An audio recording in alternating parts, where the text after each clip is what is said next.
నమస్కారం.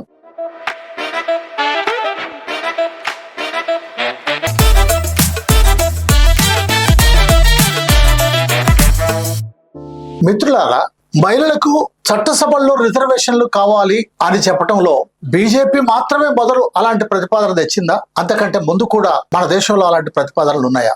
ప్రపంచంలో ఏ దేశాల్లో మహిళలకు ఎంతెంత రిజర్వేషన్లు ఇస్తున్నారో ఒకసారి చూద్దామా?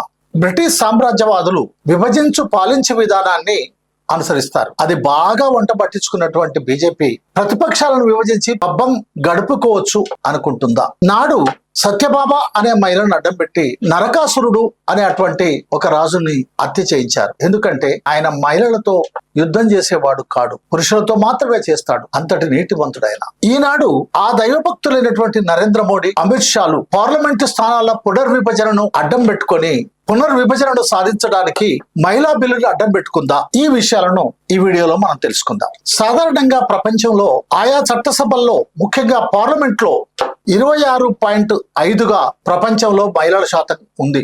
అయితే ప్రపంచంలో మొట్టమొదటిసారిగా మహిళలకు రిజర్వేషన్ కల్పించినటువంటి దేశం ఫిలిప్పైన్స్.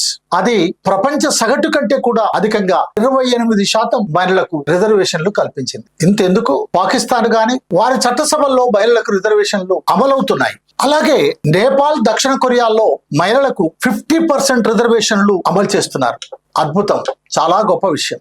సమాజంలో సగభాగం అనే అటువంటిది అక్షరాల వాళ్ళు అమలు చేస్తున్నారు. ఆ విధంగా నేపాల్, దక్షిణ కొరియా ప్రభుత్వాలను కానీ ప్రజల్ని కానీ మనం అభినందించాల్సిందే. ఆ స్థాయికి ఎప్పుడు చేరుకుంటామో తెలియదు. మన దేశంలో 14% మాత్రమే పార్లమెంట్ లో మహిళా సభ్యులు ఉన్నారు. ఎక్కడ 50%, ఎక్కడ 28%, ఎక్కడ 14%? ఒక్కసారి ఆలోచించండి.